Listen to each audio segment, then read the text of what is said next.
Si Honda naglabas ng bagong underbone na si Winner R150. Sa tingin nyo papayag kaya si Suzuki na malalamangan?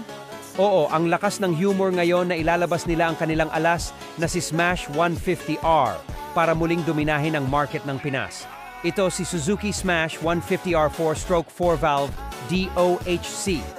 Compression ratio 11.5 to 1 bore X-stroke 62 mm, X 48.8 mm, max power 18.7 horsepower at 10,000 RPM, max torque 13.8 Newton meters at 8,500 RPM, liquid cold electronic fuel injected, 6-speed manual transmission, electric plus kick. At alam ko, nasasabihin nyo na naman na sibak to sa Rusi Flash X150. Kaya di ko na i-reveal ang top speed. Price around 125,000 pesos. Pero dahil dadaan pa to sa kamay ng kamoteng ahente ng kasa, matik aabot to ng 135,000 pesos.